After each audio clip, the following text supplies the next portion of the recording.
केवल इस बात की लड़ाई नहीं है कि आपका सिलेक्शन नहीं हो रहा है, आपके साथ केवल बेईमानी नहीं हो रही है, आपके जो आने वाले लोग हैं उनके साथ भी फिर यही चीज़ें होंगी अगर इसको नहीं रोका गया। और इसके लिए सबको एक साथ आना पड़ेगा। मैं तो ये भी कहता हूँ कि जो गार्जियन है आप उनको भी कन्विंस करिए कि भाई ऐसी चीज़ें चली, क्योंकि अभी सर ने कहा, किसी ने कहा कि भाई हमारे जो गार्जियन है वो अनभिज्ञ हैं, उनको नहीं पता क्या चल रहा है, उतना ज्ञान नहीं है। उनको भी एक बार कन्विंस करने की, बताने की ज़रूरत है कि यहाँ की जो चीज़ें हो रही है वो हम लोगों के खिलाफ हो रही हैं, हम लोगों के साथ साजिश हो रही है, और इसमें सबको एकजुट रहना पड़ेगा, एक साथ आगे आना होगा। और अंत में मैं उम्मीद करता हूँ कि इस लड़ाई को हम लोग अंजाम तक पहुँचाएँगे और निश्चित रूप से पहुँचाएँगे।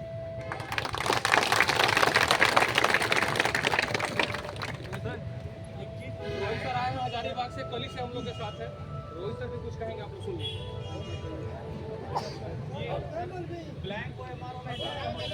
उठ के बोलिए ना। सब है वो इशू, जो ब्लैंक को मारने वाला बोले हैं वो सारा इशू संज्ञान पे है। ब्लैंक कुमार का इशू जो है वो ऐसा है कि इंस्ट्रक्शन दिया गया है उन लोगों को कि आपको छोड़ के आना और वही पेन जब आओगे उसी पेन से आपको एमआर भरा जाएगा। इस लेवल पे धांधली हो रहा है। एक लड़की मेरे पास हजारीबाग से वीडियो बना के भेजी है, सोचिए धांधली का स्तर। उसने उसका हजारीबाग के उस कमरे का नंबर बताया है और बाकायदा उसे बताया है कि सीसीटीवी कैमरा लगा हुआ है। उसमें उसने बताया कि एक पुलिस ऑफिसर एक लड़की को आके दोनों पेपर में आधे घंटे खड़ा होकर दोनों पेपर टिक करवा के गया। सोचिए किस स्तर पे धांधली है। अब अगर सोचिए कि वो पुलिस ऑफिसर के पास आंसर कहाँ से था, ये सोचने वाली बात नहीं। ये तो उठाया जाता है, जो एब्सेंट वाला को उठा लिया जाता है, कोई इशू नहीं है, कोई दिक्कत नहीं। वो ऐसा तो उसके लिए स्पेशल इंस्ट्रक्शन नहीं होता है, बट है जो आपकी बातें हैं उसमें मुझे लगता है कहीं ना कहीं सच्चाई है। तो रोहित सर को सुन लीजिए, रोहित सर भी कुछ कहेंगे, रोहित सर को सुन लीजिए। सबको जोहार। हम लोग का जैसे एग्जाम हुआ और एग्जाम के बाद जैसे ही खबर मिला कि पेपर आउट हो चुका है, आप लोग तक भी ये खबर गया, सब परेशानी हुए होंगे। और हम लोग जो है उस समय से लगातार प्रूफ जुटाने में लगे हुए, लगातार अपील कर रहे हैं जिसके पास प्रूफ हो आगे आइए। बहुत अच्छी बात है कि जिसके पास प्रूफ है वो लोग हम लोगों के साथ जुड़े, आगे आए। इनमें सबका योगदान है, आप लोगों का भी योगदान है। हम आरंभ में ये चीज़ स्पष्ट कर देना चाहते हैं कि हम लोग आप लोगों को यहाँ पे समझाने बुझाने नहीं आए, हम लोग यहाँ पे आप लोगों को कुछ बतलाने नहीं आए।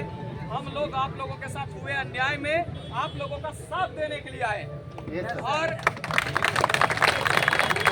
ये बोलने के लिए आए हैं कि आप लोग भी एक दूसरे का साथ दीजिए, क्योंकि इस समय अब तक जितनी भी चीजें हैं सब एकदम पानी की तरह साफ है। इस सरकार में ना तो सही से नियमावली बनता है, ना सही से सिलेबस बन पाता है, ना सही समय पे ये परीक्षा ले पाती है, ना सही से परीक्षा ले पाती है, ना सही से रिजल्ट दे पाती है।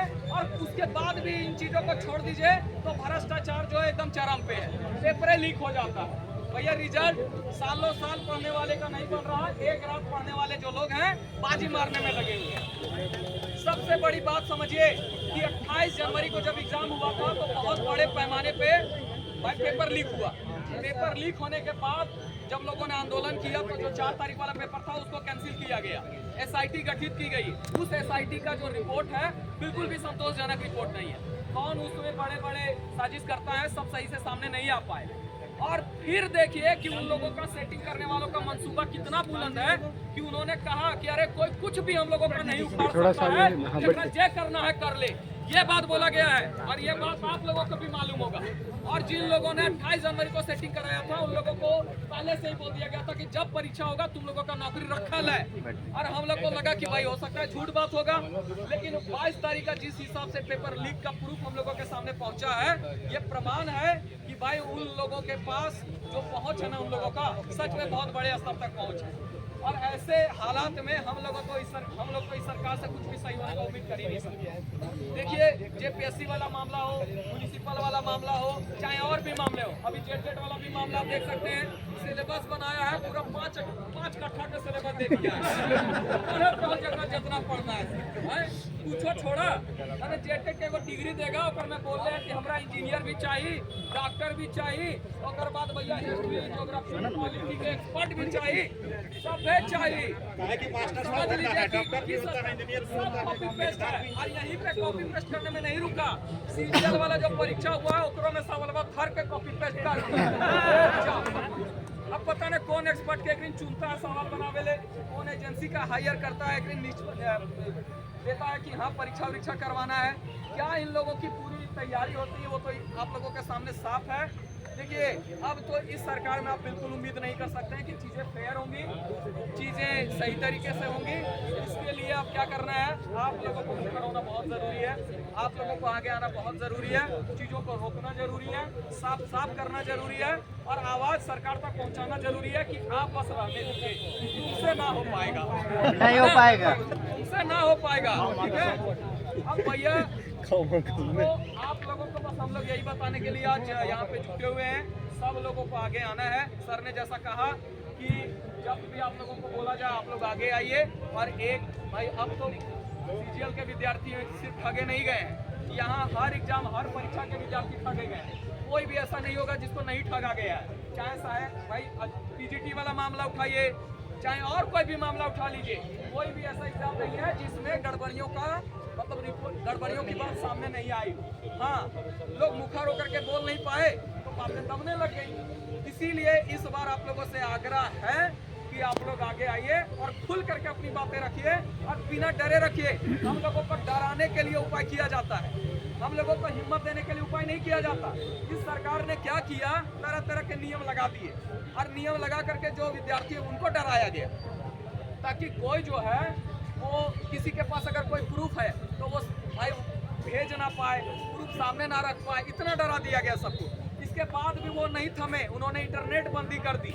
अब इंटरनेट बंदी करने का क्या तूत था हमको तो समझ में नहीं आ रहा, क्योंकि जहाँ पे एग्जाम हो रहा होता वहाँ पे तो आप जैमर लगा सकते हैं और भी चीज़ें। भैया इंटरनेट बंदी कर दिया और वो छोड़िए, एग्जाम के टाइम में नहीं 4 बजे भोरवा से इंटरनेट बंद कर दिया है। 4 बजे भोरवा बंद करने का क्या मतलब, कोई मतलब है? तो ऐसे में आप सरकार से उम्मीद कर सकते हैं कि कुछ भी सही तरीके से होगा? लगता है क्या आप चाहते हैं कि इस सरकार में फिर से एग्जाम हो? नहीं। आप चाहते हैं कि इस एग्जाम का रिजल्ट आए? नहीं। आप चाहते हैं कि इस सरकार से ये बोला जाए कि आप जो है भैया हम लोगों को नौकरी दो? नहीं। चाहते हैं? नहीं चाहते तो एक बार जोर से बोलिए। तो इस सरकार के खिलाफ आवाज बुलंद करना है कि नहीं करना है? अन्याय के खिलाफ आवाज बुलंद करना है कि नहीं करना है? अन्याय के खिलाफ आवाज बुलंद करना है कि नहीं करना है? तो इनकलाब जिंदाबाद।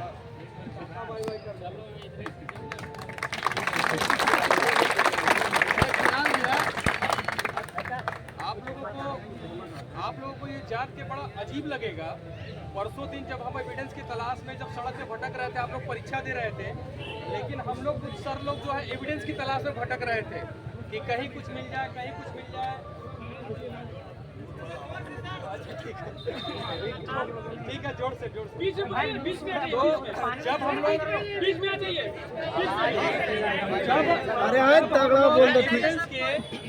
जब हम लोग एविडेंस के तलाश में भटक रहे थे, उस बीच में कुछ भाई लोग जो है अपना हिम्मत दिखा के हम लोग को बुलाया, बोले कि सर कितना भी पढ़ ले सर सिलेक्शन नहीं होने जा रहा है, कुछ ऐसी चीजें हम लोगों ने देखा है। बोले क्या देखा है भैया बताओ, हम तुम्हारे पास आ जाएंगे। हम लोग दौड़ के इटकी गए उसके पास।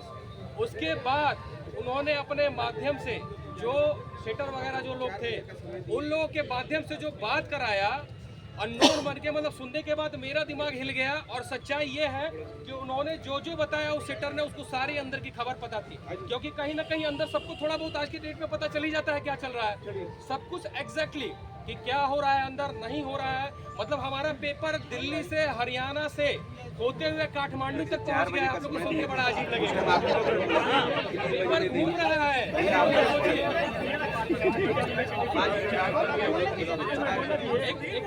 अच्छा, जितने हमारे मीडिया वाले बंधु भैया जो आए हैं, आप लोग आगे आ जाइए, मीडिया वाले आगे आ जाइए। ठीक है, बोलो 4 बजे के टाइम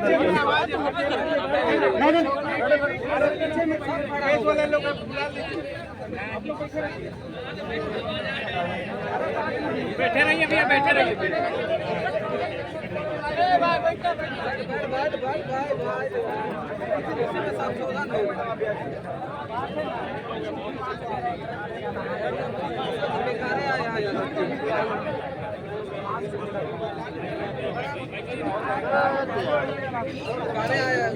बढ़िया बैठा है आदमी यहाँ।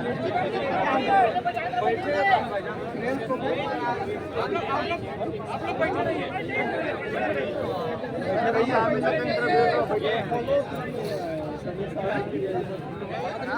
सोया बता खाना बना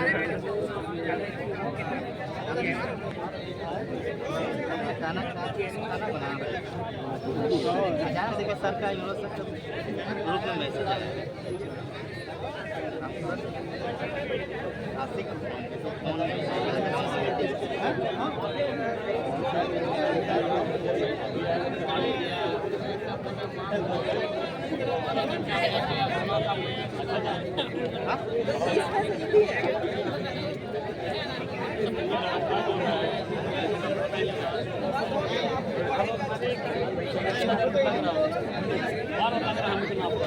हाँ